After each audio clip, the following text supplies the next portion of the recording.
You already know it's Jessica Dime checking in, and I just jumped off the porch with Dirty Glove Bastard.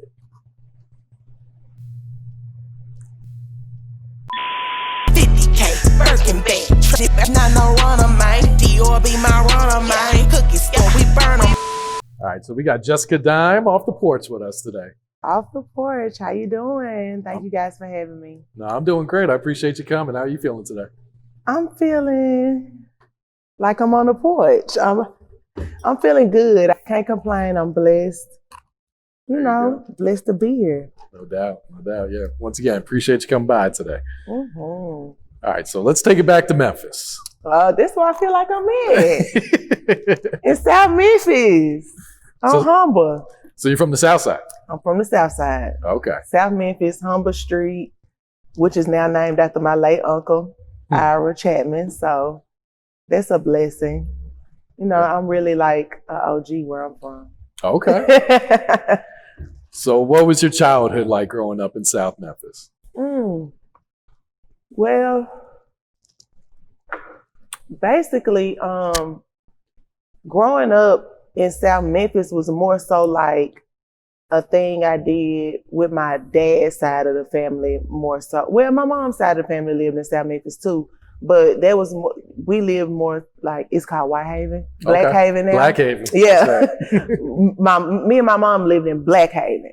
So I used to always I grew up, you know, coming up in South Memphis, growing up in my grandma's house on Humber, like I said, and just getting freeze cups and going down the street in a red wagon and racing up and down the street and just doing what kids do on the weekends in the hood. That's all we did. Like, it was just fun. It was no pressure, you know, and it was always enjoyable for me to go and spend time with my cousins and my grandma and my dad, you know, and just turn up, have fun. And my mom, her mom was from Walker Home. So that was like still South Memphis. So it was always embedded in me, even though we tried to like go be bougie.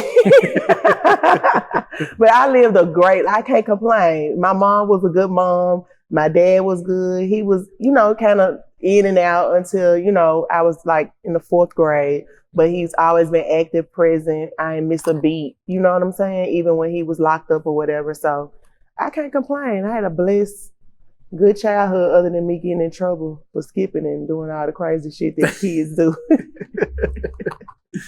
You know, Memphis it's a very rough city. It is.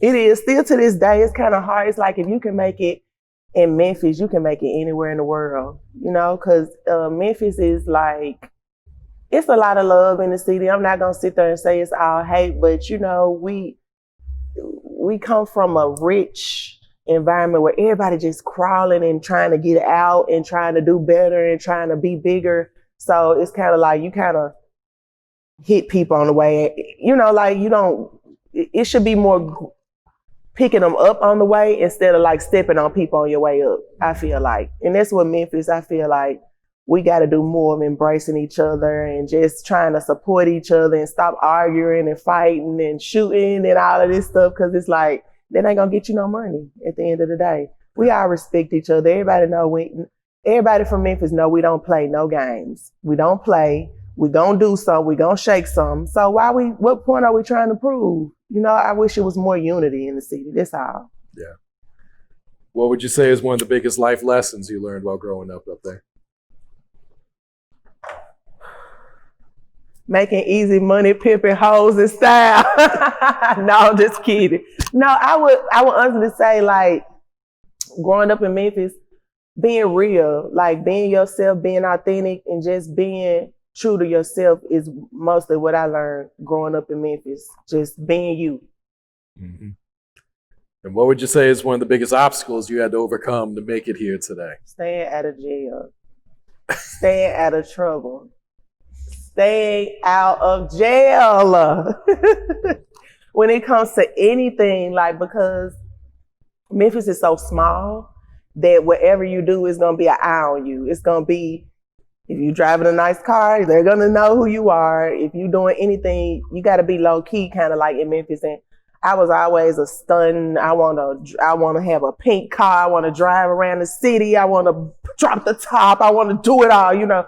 But, you know, as me progressing and getting even more into my career and getting more money and growing up and having a kid, those things aren't important to you. So, you know, staying out of jail has been the most important thing and being low key in Memphis, you know?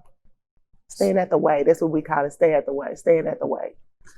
So have you been to jail? Have you been arrested? I have. I don't want to talk about it. But no, I'm just playing. I don't care. I'm an open book. Yeah, I've been to jail a couple times. But, you know, not recently, but in Memphis, yes. Gotta get out of there. So how'd you end up in Miami? Oh, wow. So I was in Memphis and, you know, I was doing what I normally do. I went to college. I went to Lamar and I went to University of Memphis, both colleges. And I had a hard time. I always liked to know what was being learned and studied, but I never really wanted to go to class, you know? So I was smart, and I am smart, but I have a problem with structure and authority.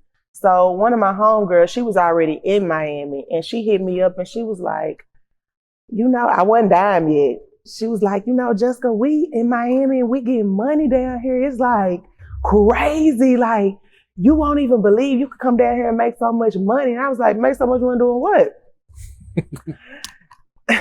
And she was like, we dancing in the club. I said, dancing in the club?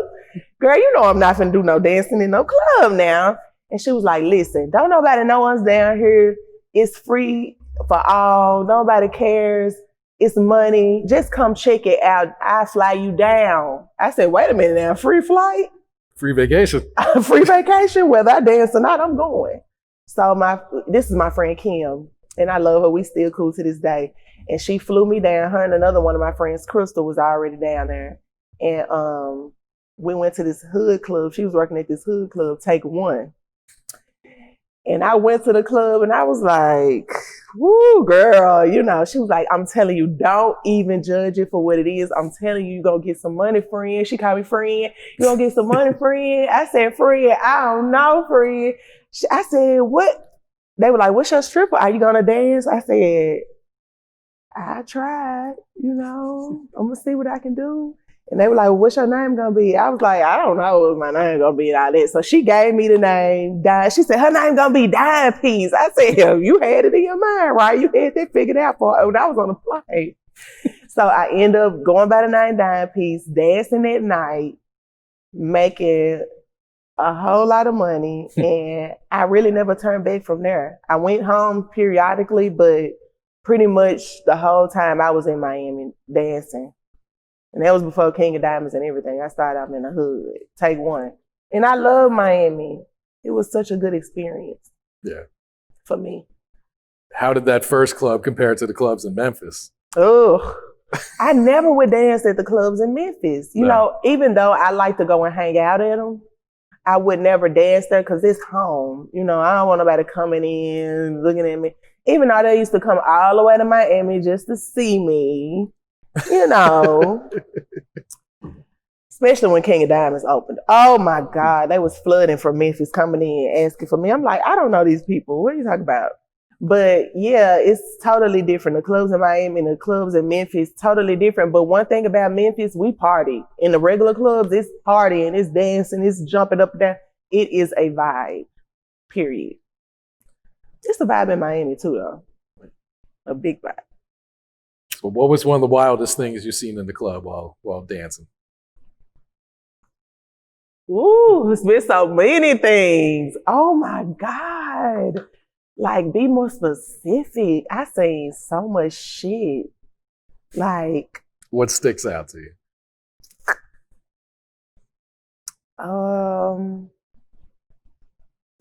It's been it's been so much stuff. I would say the time we made the most money would have to be the time that Jeezy came in the club in King of Diamonds. And it was the all-white party. And everybody had on their all-white, even the customers. Everybody was all stuck up and bougie that night, even the dancers. And everybody pretty much had set customers and groups that they dance for. So everybody was vibing. Jeezy didn't get to the club till like 1:30 in the morning, 1:45. Do you know nobody spent $1 until he came in the club? Really? We thought we was not gonna make $1. We was sitting there like, oh my God. We spent all this money on outfits, all this stuff. Is he even gonna show up? All the dudes, they sitting there with their Moet bottles, stuck up, mad with their white on, like, where's Jeezy? We're not giving y'all nothing.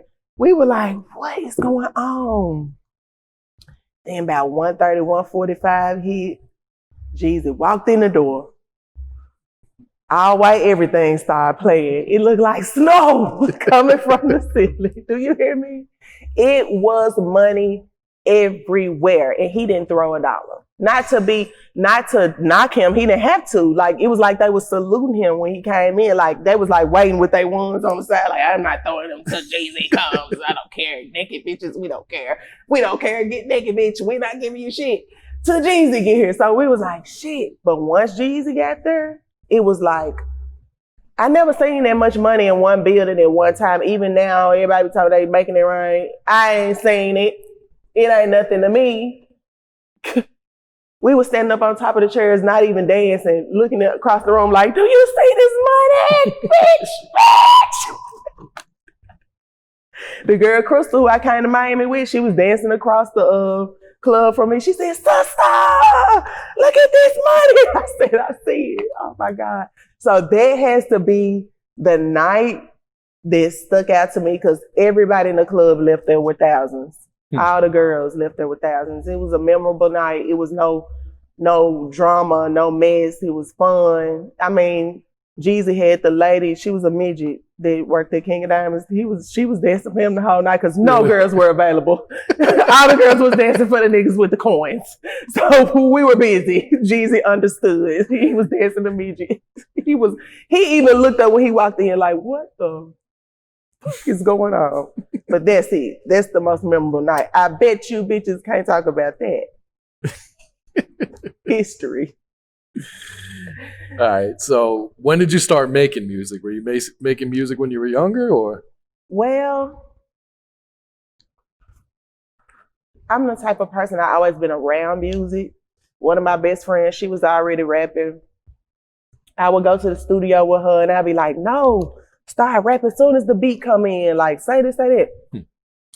And I kind of took on like a manager type of thing with her because I feel like I was more a money chaser at that point in time.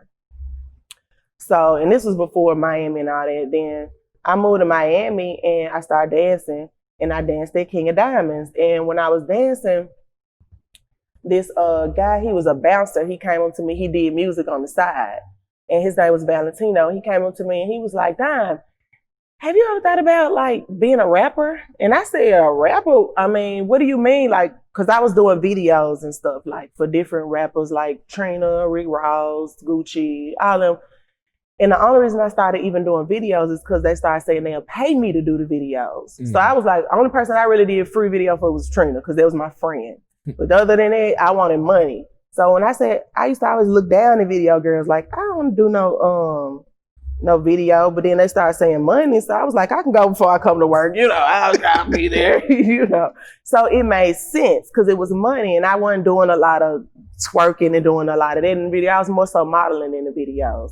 So that was happening. And then me working at KOD, I would make a lot of money without really doing a pole trick because I knew what songs to dance off of. I knew when the beat dropped to go and start twerking and shaking that ass. I just knew it was a vibe. So I made money without really breaking a sweat. You know what I'm saying? So they would throw the money on, and he was like, you don't really do nothing but rap the song when you're on stage. Like, that's all you do, and you make all the money. I don't understand. So you need to try to rap. And I was like, I tried. So it was a studio right across from, it was King of Diamonds and Tootsie's, and it was a studio right across from Tootsie's, and he was going there doing stuff. So he said, why don't you come by and get some studio time and see just how you sound? And I did it. I said, well, I ain't finna do this shit if I can't write it now. I got to see if I can write some shit first. So I sat there and I wrote a freestyle to one of Rick Ross songs that was hot back then. neighborhood supermodels, we the real stars. That's what I said on mine. So I was like, let me try to see if I can write some shit. So I wrote it, and I went to the studio, dropped it, and it sounded good. So I was like, wait a minute, I might be onto something. And I started like just going to the studio, studying it, writing more. Then I started doing my own original beats. And my first song was called Hustle. And I ended up putting it out. And then I started putting out stuff around the city, and people was hearing about it. And next thing you know, Flo-Rida reached out to me and said he wanted to sign me. And music, you know, it's been like, I'm not turning back from there. You know, how are you a stripper, start rapping, and in less than 6 months you get signed by a major dude? You know what I'm saying? It don't matter what nobody else think, really. Yeah. You know what I'm saying? I got to keep going. Period. So were your friends and family surprised when you popped up and you were rapping? Yes, I think everybody in the whole city and anybody that knew me, because you kind of think I was already doing like videos, and I did a lot of good big videos. So people knew me. For me to start rapping, it was like, oh, okay. It wasn't really a lot of female rappers rapping at that point in time. So it was like, oh, okay. It didn't get quite embraced right away, but it was like, I don't care. I never really cared, because this is what my path is, and this is what I feel like I want to do. This is what makes me feel good. This is what I know how to do. And, you know, that's what I'm going to do. It was brought to me for a reason. Yeah. And what's your thoughts on, you know, female rappers finally getting the respect and finally getting some shine these days? I love it. I'm so proud of everybody. Like, I sit there and I don't pay attention to nothing negative. You know, I look at all the positive things they're doing, and it motivates me. I'm like, oh, wow, this is great. Because at one point in time, they wouldn't even look twice at what a female rapper had to say, only maybe one or two, you know, but now it's like a whole lot of us, and everybody's embracing each other, doing songs together, just like the guys do. It should have been like that. Like, why do girls gotta just be them? Girls should been had labels and been doing songs together and all of that. I love that. I've never been a hater. It's not a hater bone in my body. For what? Then you just hear me say, I grew up good in Memphis. You know, I live good. I don't have a reason. I've been blessed. So I love to see them doing their thing, being blessed and just doing what they love to do. I love it. So when did you move to Atlanta? Love and hip hop. Okay. When I got on Love and Hip Hop, I moved to Atlanta, and I really pretty much been in Atlanta since, because I love Atlanta. I do. How'd you get on the show at first? Well, I got, they reached out to me, and I feel like because I was already doing music and was kind of known in Miami and had been on some pictures with a couple of people. So they kind of was like, okay, let's see what she got going on. I knew a lot of people on the show already. So they reached out, and I did an interview, and they liked me, and they reached back out, and it was on ever since. How would you describe your experience being on the show? I would say this. I'm grateful for my experience on the show. I'm grateful for the opportunity for Love and Hip Hop, but Love and Hip Hop didn't do what, I ain't gonna say it didn't do. I'm just gonna say it didn't focus on what I thought would be the focus going into the show. I would think that it would have been more musically driven, more, you know, music storylines, but it got into other things. And I kind of got caught up in those other things too. When you're doing reality TV, it's like you kind of, you gotta, the people that can do it and still be an artist and be like good with it, they make it good. When you have a good team around you, when you get on and get right back off, it's good. It's kind of like the strip club almost. You can't stay in too long, or it's kind of like, you know, let's go. You know, let's go. It's time to go. But I feel like with Love and Hip Hop, it was a stepping stone for me. It helped me to learn myself. Some of my greatest life moments happened on the show. I got engaged on the show. I had a baby on the show, you know, so I can never complain about it. But I just wish it would have been more focused on me as an artist more so than me here, there, drama, this, that, and the other. Yeah. Would you do TV again? Oh, absolutely. I love TV. I love TV. I love filming. I love the whole setup. I love this shit. You know, this is my thing. It would have to be a more personal setting with just me, my family, and what I got going on, or just maybe me and a couple of other people. I wouldn't want to be all over the place with different casts. It'd have to be a solid thing. And I would want to do more acting. I love acting. I'm good at it, you know, and I feel like with the right role, I'm out of here. Because I know what I can do on the screen, honey. I can give them anything, you know. So that's what I'm really like. TV-wise, I would want to do acting next. Put you in a movie then. Put me in a movie. I am a movie. I'm the star. All right, talk to us about your latest single, Trap Time. Trap bitch, dope bitch. I mean a dope girl. Stash this, hold that. Know how to make a serve. That's that money talk. That's bag talk. It's trap talk. You know, you never really hear girls talk trap talk. You hear dudes talk trap talk, but girls can talk trap talk too because we see it so much. Even if you're not actually touching nothing or selling no dope or doing nothing, you still see it, whether it's your brother, cousin, uncle, boyfriend, husband, dude, whatever, you know, baby daddy. It don't matter, you know, it's somebody in your life that's doing some type of hustling and some type of trapping, and trapping don't have to be selling dope. Trapping can be anything. So I feel like with Trap Time, when I got the beat from Tracks by the Pound. He's from Memphis. And it was a Memphis sound. I heard Pat, like I heard Project Pat when I heard the beat. I was like, jailed up, weed up. Yo, shit is fucked up. Hold on. Wait, play it again? And I just was like, hold on. It give you a Memphis feel and a Memphis sound, and that's where I'm from. And it's no hiding that. You hear it when I talk. You hear it's in my swag. That's how I drip. I'm Memphis. I am Memphis. So with Trap Time, that's what I wanted to bring out. Because I get so much comparisons and she like this person and she like that person. Well, first of all, I'm an OG. I was already here. Second of all, I'm from Memphis. It's not it's not nothing like that, you know? So I just feel like I wanted to cater to the bitches that's out here grinding in the streets every day, that's doing regular shit, hustling and all that type of shit. Maybe not necessarily twerking, but hustling. Mm-hmm. You did. How's the feedback been from the fans? Looks like it's doing really well. It's doing well. Like, and do you know when I dropped Trap Time, I was like, I'm just gonna drop the video because I went to LA. I wasn't supposed to, but I went to LA during the COVID. And I went out there and I was like, I ain't got shit to do. Like, everything's closed. This is whack. So I just called the video people and hit my guys up, twin from they out there in LA, but they from Memphis. And I was like, I want to shoot a video, y'all. And they were like, let's do it. And we just shot the video. I put the video out, not even putting the single out on Spotify, on all platforms, none of that. Just throw the video out like a fool. And I'm like, I don't know what it's going to do. I just want to put it out.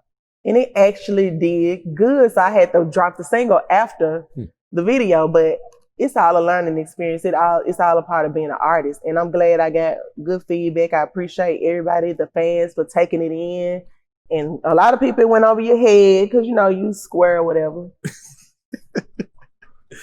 And what can you tell us about your other single, Breeze, that you put out earlier this year? Yes. Breeze is a classic. Breeze was a record I actually did like late 2019. And then I shot the video in Memphis when I went home for a show on New Year's Eve. So I shot that, and then I worked with Zilla Super. That's who did the beat for Zilla Super and Bang Boom and Beats. They both collabed on the beat.